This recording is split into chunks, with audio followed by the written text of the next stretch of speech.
guys, jadi sekarang kita mau banjir.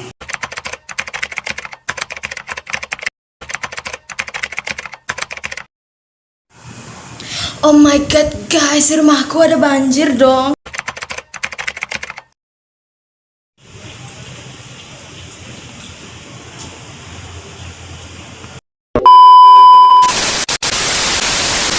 Nah guys, pada video kali ini aku ingin berbagi tips ataupun tindakan ke kalian mengenai tindakan saat banjir melanda. Jadi yang pertama yaitu pindahkan perabotan maupun barang-barang ke tempat yang lebih tinggi. Usahakan tak tergenang oleh genangan air. Yang kedua yaitu padamkan aliran listrik dan gas di rumah masing-masing. Yang ketiga yaitu pantauilah informasi lebih lanjut melalui radio maupun televisi dan bersiaplah kemungkinan untuk terjadinya mengungsi. Dan yang keempat yaitu tetap menjaga perilaku hidup sehat dan bersih. Dan yang kelima, usahakan tak tidur di tempat yang terbuka maupun di luar ruangan. Nah guys, terlepas dari tindakan tersebut, adapun tindakan-tindakan lainnya setelah banjir usai. Jadi yang pertama itu adalah jika mengungsi, kembalilah ke rumah apabila keadaan sudah benar-benar aman ya. Terus yang kedua yaitu periksalah kembali keadaan lingkungan di sekitar rumah kalian. Kalau ada tanda-tanda ataupun bahaya yang tersembunyi seperti bagian rumah yang roboh, bocoran gas maupun yang lain-lainnya.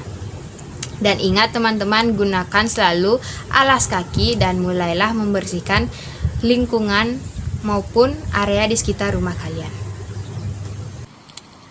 Mulailah mencuci perabotan maupun barang-barang dengan menggunakan sabun anti kuman.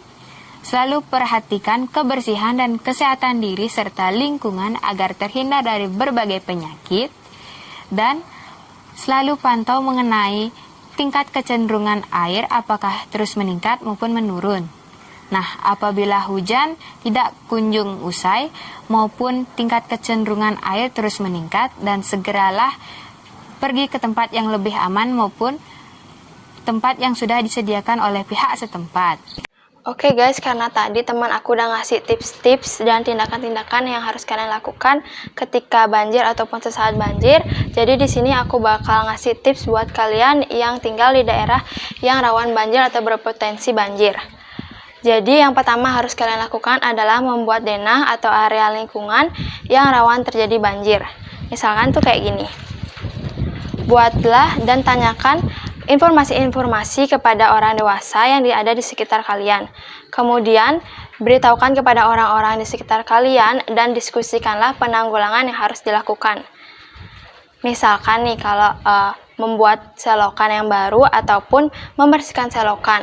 Dan yang kedua, misalkan memberikan sanksi ataupun hukuman bagi orang-orang yang melanggar atau membuang sampah sembarangan. Dan yang kedua, ketahuilah sistem peringatan yang ada di sekitar kalian. Apakah sistem yang disepakati untuk memberitahu tentang bahaya dan juga bencana yang ada di sekitar kalian. Misalkan tuh kayak gini.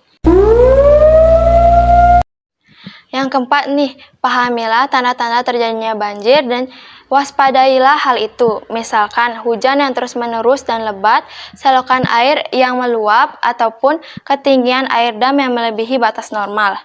Nah yang kelima itu, jika di daerah kalian tidak terjadi banjir, lihatlah aliran sungai. Karena biasanya hujan di dataran tinggi menyebabkan banjir di dataran rendah.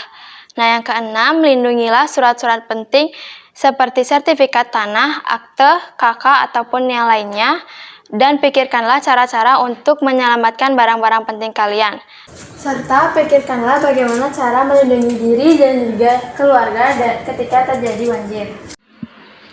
Jangan lupa teman-teman, selalu bersiaga dengan menggunakan tas siaga bencana. So, hari ini aku bakal review langsung apa saja isi di dalam tas tersebut. Check it out! Jadi yang pertama itu ada kotak P3K, kemudian selimut, kemudian dokumen penting, dompet, masker, lampu senter beserta baterai cadangan, HP beserta chargernya, perbekalan, air mineral secukupnya, serta fluid untuk keadaan darurat. Oke guys, jadi kesimpulan yang dapat kita ambil dari video ini adalah kita sebagai remaja harus bisa melakukan tindakan-tindakan saat terjadi banjir, setelah terjadi banjir, ataupun penanggulangan terhadap banjir. Dan juga jangan lupa membuat tas siaga bencana, karena bencana bisa terjadi kapan saja dan tidak mengenal waktu. Hai, dadah.